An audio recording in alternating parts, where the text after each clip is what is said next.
नमस्कार दोस्तों, मैं अंकुर उपाध्याय स्वागत करता हूं आप सभी का एक बार फिर से अपनी नई वीडियो में। दोस्तों, भारतीय बाजार में आज वापस से तेजी लौटते हुए दिख रही है। कल की गिरावट के बाद आज एक अच्छा ट्रेडिंग सेशन रहा, जहां पे निफ्टी सुबह से 23,600 पे आकर रुक गया है।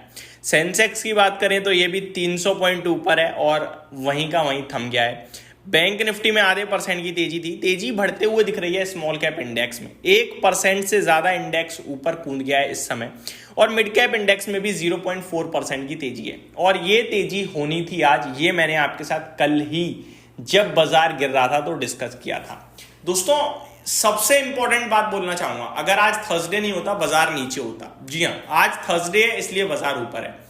थर्सडे में कोई दम नहीं है, दम है आज के दिन में, क्योंकि आज है मंथली एक्सपायरी।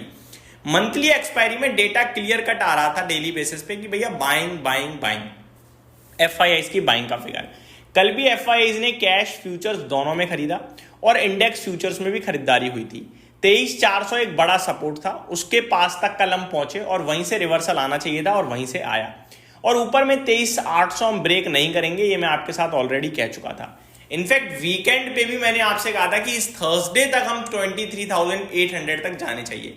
बट बाजार में इस तेजी आई, इस कदर तेजी आई कि हम ट्यूसडे मॉर्निंग ही 23,800 हो गए। तो फिर भैया बाकी के 3 दिन क्या करोगे आप? तो वो कहीं ना कहीं एक दिक्कत दिख रही थी मुझे, और फिर वो प्रॉफिट बुकिंग आई जो कि लाजमी थी। लेकिन कल जो रात में अमेरिका की तरफ से खबर आ गई, उसकी वजह से आज हम 23,700 या 750 नहीं हो पाए।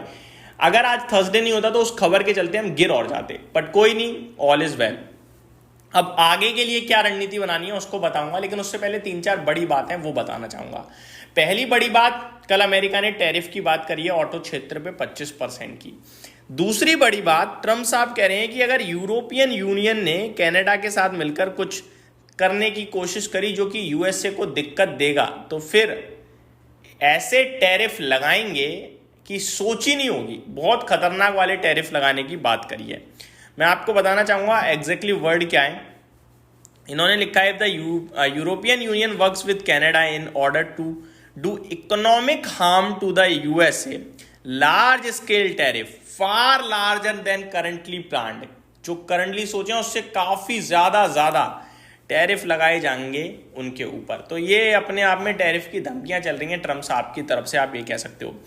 मैं आपको यूरोप के बाजार के बारे में बताना चाहूंगा, लाल निशान में दिख रहे हैं। जी हाँ, और यही हमारा हाल भी होता है कि अगर हम थर्सडे नहीं होते तो कल का ट्रेडिंग सेशन देखना इंपॉर्टेंट होगा। आई थिंक कल से वापस प्रॉफिट बुकिंग आ सकती है। मैंने मॉर्निंग में भी 2 लेवल शेयर करे हैं, वो भी शेयर करना चाहूंगा। पहले मैं आपको यूरोप के बाजार की अपडेट देता हूं। फिटसी 0.7% नीचे दिख रहा है, डेक्स 0.84 यानी ऑलमोस्ट 1% नीचे है, और कैक में आधे % की गिरावट है। तो गिरावट चौतरफा दिख रही है यूरोप में। दोस्तों, 2 लेवल हैं, एक तेजी का एक मंदी का। तेजी का है 23,800, उसके ऊपर निकलोगे तो खुश हो जाना, तेजी की सोचना। और मंदी का है 23,400, उसके नीचे निकल जाएगा तो टेंशन में आ जाना, सोच लेना एक बार फिर से गिरावट आ रही है, और जो तेजी थी वो देख लिया आपने, सिंपल।